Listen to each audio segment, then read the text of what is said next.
logical fallacy to watch out for is the anecdotal fallacy. The anecdotal fallacy is based on an anecdote. What is an anecdote? It is a personal experience, maybe a one-off experience, or maybe something you've seen happen multiple times, whether to you or to someone else, but it's based on a singular personal experience. It is not based on the bigger picture of others who may have had a similar experience. So an anecdotal fallacy could be, for example, someone says, hey, they hear that someone says, hey, it's always warm and sunny in Miami. And they say, well, I was in Miami for 3 days last January and it was 60 degrees, 50 degrees, and 55 degrees the 3 days I was there. So I don't know if Miami's warm and sunny. Well, is their anecdote true? Was it those temperatures those days? Maybe it was, but does that mean that is representative of the entire picture of how Miami is? The answer is no. That is an example of an anecdotal fallacy. Another one is someone says, well, smoking cigarettes is bad for you and it generally shortens your life. And then someone says, well, hey, my grandfather smoked 3 packs a day and he lived till he was 100 years old. That's an anecdotal fallacy. It doesn't mean that they're lying, but it also does not mean that smoking cigarettes every day is going to make you live till you're 100 years old. Do you understand?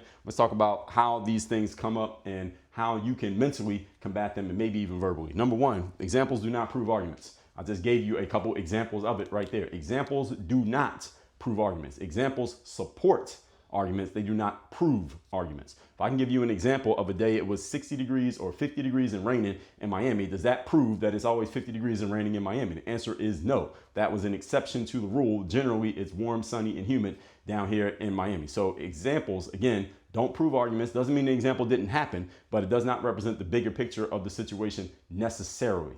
Point number two, exceptions do not disprove rules. If I say, if you want to be a professional basketball player, you're probably going to have to be relatively tall, taller than the average man. Usually you're going to be 6 feet and above, maybe a lot taller than 6 feet if you're going to be a professional basketball player. And somebody says, well, Dre, Nate Robinson was 5'9", and Muggsy Bogues is only 5'3". They made it to the NBA. They are the exceptions. They are the exceptions that make the rule even stronger because you can point out the exceptions. When there are exceptions to a situation, usually you can point it out. If it snows in Miami, everybody's going to remember that. Why? Because an exception. If it's 85 degrees and humid in Miami, most people don't remember that day. Why? Because like that all the time. So exceptions prove the rule because you remember the exceptions. You can count them on your hands and you can point them out because they don't happen that often. That is more proof that the rule is the rule. And number three, your personal experience for most people often trumps data or quote unquote facts.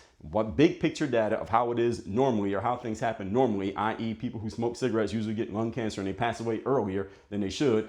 When you know somebody who personally didn't have that happen to them, that usually trumps in your mind the data of how things actually work. So if you eat a whole lot of candy, but you never get a cavity in your teeth, that doesn't mean eating candy doesn't mean you're going to get cavities. Most people who eat candy are going to get cavities. Just because you didn't does not mean that the rule is not still the rule. So you have to be able to notice these things and point them out, not only in others, but also in yourself, because you're the easiest one to fool.